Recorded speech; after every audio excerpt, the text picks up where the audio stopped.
dunia yang serba cepat ini, jawaban bisa didapat tanpa benar-benar mencari. Cukup mengetik, dan semuanya seolah tersedia. Tapi di balik kemudahan itu, aku mulai kehilangan sesuatu. Aku punya jawaban, tapi tidak punya penjelasan. Aku tahu banyak hal, tapi tidak benar-benar memahami. Dan disitulah aku sadar, ini bukan tentang malas, ini tentang terbiasa dengan yang instan. Aku sedang mencoba membaca berita tentang teknologi modern bernama AI dan seberapa besar dampaknya dalam dunia literasi. Dari sini aku mulai menyadari, berhenti dari kebiasaan instan ternyata tidak mudah.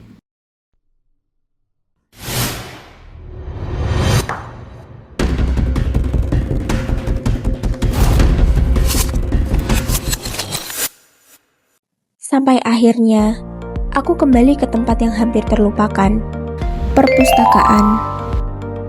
Di tempat yang sunyi ini, aku belajar sesuatu yang tidak diajarkan oleh kecepatan. Disrupsi teknologi menghadirkan segalanya, lebih cepat, lebih instan, dan lebih praktis. Tapi tanpa disadari, ia juga mengubah cara kami belajar. Aku tidak meninggalkan teknologi. Aku tidak berhenti menggunakan AI. Tapi sekarang, aku tahu tempatnya. AI membantuku menemukan arah, tapi buku membantuku memahami perjalanan. Pantas aja ya, aku sendiri juga kadang malas buat baca. Padahal, kita tiap hari baca sesuatu loh.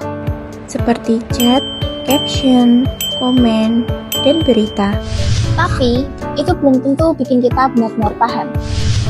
Dan beberapa penelitian nunjukin bahwa generasi kita lebih sering mengkonsumsi informasi secara cepat dibanding dengan membaca secara mendalam.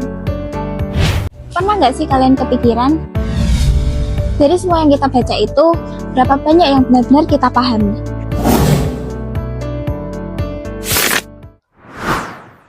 Di sini aku mulai sadar, bukan karena kita yang nggak mau baca, tapi karena kita yang terlalu terbiasa yang instan.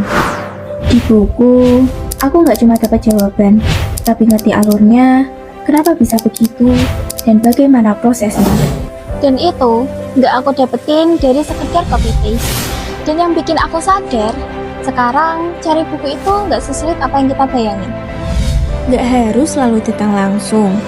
Banyak perpustakaan sekarang udah punya layanan digital, e-book, jurnal online, bahkan bisa diakses dari rumah.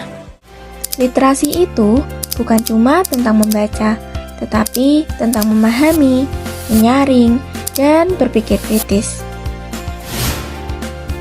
Biar kita nggak gampang percaya, nggak gampang salah paham, dan nggak gampang ikut-ikutan. Menurut kalian, lebih penting mana? Cepat dapat jawaban atau benar-benar memahami? Kalau aku sekarang, pilih dua-duanya, AI buat bantu, dan buku untuk memperdalam. Karena literasi itu bukan cuma sekedar tahu, tapi juga memahami. Dan dari sini, aku mulai belajar lagi, bukan cuma untuk menjawab, tapi untuk memahami. Di era digital ini, kita nggak hanya dituntut untuk cepat, tapi juga harus cerdas dan bijak dalam memahami informasi. Di tengah disrupsi teknologi, perjuangan terbesar kita bukan melawan teknologi, tetapi melawan diri sendiri. Antara memilih yang cepat atau yang bermakna.